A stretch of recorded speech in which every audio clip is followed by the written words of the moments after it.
Guztioi, izan ongi etorri, gaur gurekin hitzordu hau antolatu duzuelako.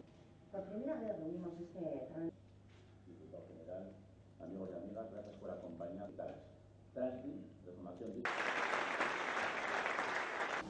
Herri agintariok, gaiaren arduradunok, enpresa arloko eta erakundeetako ordezkari nagusiak eta enpresetako jaun Andreok, egunon, eta eskerrik asko, bai Jaurlaritzaren izenean ere bai, foro hau antolatzeagatik eta zuen gonbidapenagatik. Gogoan dut, aldu nagusiak zuen bezala, irailean digitalizazioaren gaia dela eta jardunaldi bat konpartitu genuela hemen Gasteizen.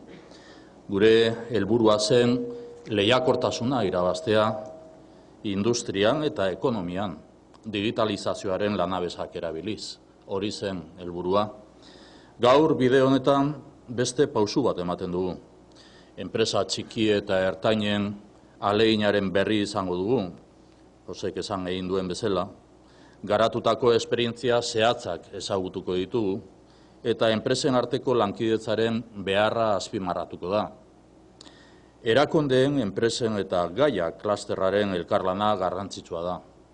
Estrategia partekatzen dugu eta aurkezleak Pilik esan egin duen bezala, hemen Araban bereda zentzua erabiltzen da, baina euskeraz esan da, auzolanaren bidez euskal ekonomiaren digitalizazioa bultzatzen jarraitu behar dugu. Compartimos que innovación y digitalización conforman un reto de país. Esta es la llave de nuestro futuro económico. Esta jornada va a contribuir a extender la cultura de la innovación y la digitalización, muy especialmente en la pequeña y mediana empresa.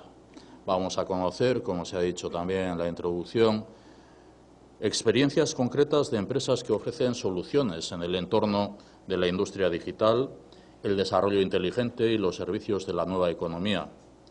Esta jornada nos permite también subrayar la importancia de favorecer y ampliar las alianzas empresariales, un objetivo muy importante.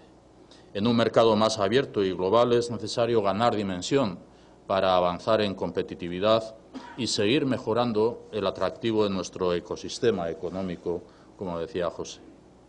El Gobierno vasco va a mantener la apuesta por Basque Industry 4.0 y el modelo de crecimiento inteligente, la estrategia de parques tecnológicos, la especialización y los sectores de oportunidad futuros, el modelo de concertación público-privado y la cooperación universidad-empresa. Un país pequeño está obligado a compartir estrategia, a compartir recursos, a compartir objetivos para ganar competitividad y generar nuevas oportunidades. Este pasado año, hemos activado 35 de los 100 proyectos estratégicos de I+D comprometidos para el año 2020. Y hemos avanzado en el objetivo de lograr un total de 4.100 proyectos de innovación en las pequeñas y medianas empresas vascas, 4.100 proyectos de innovación. Además, hemos comprometido un incremento del 7,4% hasta alcanzar los 942 millones de euros en inversiones y destinamos 433 millones de euros al Plan Vasco de Ciencia, Tecnología e Innovación. Nuestro objetivo es compartir soluciones para reactivar la economía digital, la industria del conocimiento y la tecnología aplicada. Esta es la vía para generar nuevas oportunidades en el escenario digital. Eusko Jaurlaritzak Basque Industry 4.0 programa abian jarri du.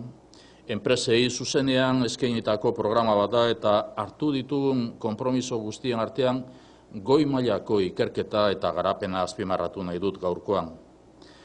Legealdi honetan ikerketa eta garapenerako 100 proiektu estrategiko gauzatu ahal ditugu eta nahi ditugu. Eta aurreko urtean hauetatik 35 jarri genituen martxan abian. Estrategia, helburuak eta proiektu zehatzak konpartitu behar ditugu, laugarren iraultza honetatik indartsuago irteteko, hau da, enpresa lehiakorragoak eta ekosistemak erakargarriago izateko. Bukatzeko, Gaiak antolatu duen gaurko jardunaldi hau, auzolanaren adibide bat da. Berrikuntzan bezala, berdintasunean ere auzolana behar dugu. Helburu hau hartuta Eusko Jaurlaritzak, enpresek eta sindikatuek lehen lan bilera bat izango dugu gaur bertan eta gaurkoan ere hau azpimarratu egin nahi dut, berdintasunari begira, berdintasunaren alde eginez. Denon artean, lan baldintzetan berdintasuna bermatzeko neurriak adostu behar ditugu. Helburu honetan parte hartzen hartu dutenen edo parte hartu dutenen jarrera eskertzen dugu. Parte hartu dutenena eskertzen dugu. Eta parte sartzea erabaki dutenei, bakarrik esaten diet oztoporik ez jartzea. Oztoporik ez jartzea eskatzen diegu, parte hartu nahi ez dutenei. El objetivo del Gobierno es extender una visión y estrategia compartidas para ofrecer soluciones. También en el día de hoy me parece importante, cuando hablamos de brecha digital, hoy podemos hablar también de brecha salarial entre mujeres y hombres. Con este objetivo se convoca hoy la mesa de diálogo entre la Administración y los agentes sociales. Gobierno, empresas y sindicatos nos reunimos para seguir avanzando en el reto también de la igualdad y para reducir la brecha salarial. Todas y todos compartimos el objetivo de evitar una desigualdad intolerable en una sociedad avanzada. Por eso, aunque el camino sea complicado, estoy convencido de que vamos a conseguir avanzar. Y a quienes han decidido acudir a la mesa, les pedimos compromiso con las soluciones que seamos capaces de acordar, y a quienes han decidido no acudir, solo les pedimos y solo les podemos pedir que no entorpezcan el trabajo compartido. Eskerrik asko gaurkoan gaiari, jardunaldi hau antolatzeagatik eta zuoi denoi parte hartzeagatik. Egun ona izan dezazuela.